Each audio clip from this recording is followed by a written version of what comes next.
കഴുകുന്നത്? എന്തിനാണ് കൈ കഴുകേണ്ടത്? രോഗങ്ങൾ പടരുന്നത് തടയാനല്ലേ? നമ്മുടെ കയ്യിൽ പറ്റിപ്പിടിച്ച അണുക്കളെല്ലാം നശിപ്പിക്കാൻ കൈ കഴുകണ്ടേ?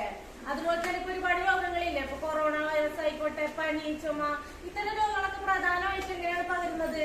കൈ വഴിയാണ് പകരുന്നത് അല്ലേ? അതുപോലെ തന്നെ ചെറിയ കുട്ടികൾക്ക് രോഗപ്രതിരോധ ശേഷി കുറവായിരിക്കും.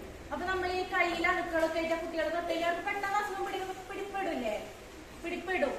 അപ്പൊ ഇത്തരം സാഹചര്യങ്ങൾ ഇല്ലാതാക്കാൻ വേണ്ടിയിട്ടാണ് നമ്മള് കൈ കഴുകണം എന്ന് പറയുന്നത്. ഓക്കെ ആണോ? ഓക്കെ. പിന്നെ എല്ലാവരും കൈ കഴുകണമെന്ന് എന്തുണ്ടാവുക? എല്ലാവരും കൈ കഴുകണമെന്നുണ്ടെങ്കിൽ ഇതുപോലെയുള്ള രോഗങ്ങളൊക്കെ പടരുന്നത് നമുക്കൊരു പരിധി വരെ കുറക്കാൻ സാധിക്കും.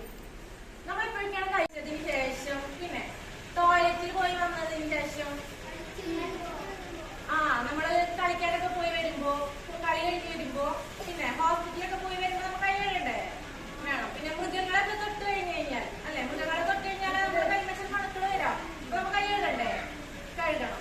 ഈ കൈ കഴുകണതിന് പ്രധാനമായി ഒരു 6 ഘട്ടങ്ങൾ ഉണ്ടെന്ന് നിങ്ങൾക്കറിയാമോ? ഒരു 6 ഘട്ടമുണ്ട് കൈ കഴുകണത്. അത് ഏതൊക്കെയാന്ന് നമുക്ക് നോക്കാം.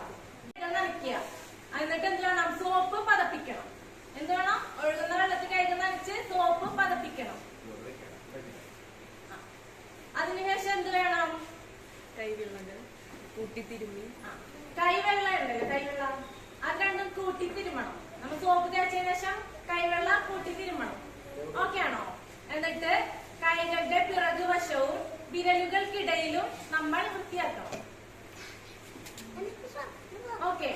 അതിനുശേഷം എന്താ? കൈകളുടെ നഖവും അഗ്രഭാഗവും കൈവെള്ളയിൽ ഉരച്ച് വൃത്തിയാക്കണം. അടുത്തതായി വിരലുകളും കൈക്കുഴകളും മറുകൈ ഉപയോഗിച്ച് വൃത്താകൃതിയിൽ കഴുകി വൃത്തിയാക്കണം. കൈക്കുഴ ഇവിടെയാണ് കൈക്കുഴ അല്ലെ? കൈക്കുഴകളും വൃത്താകൃതിയിൽ വൃത്തിയാക്കണം. അതിനുശേഷം നമ്മൾ എന്ത് വേണം?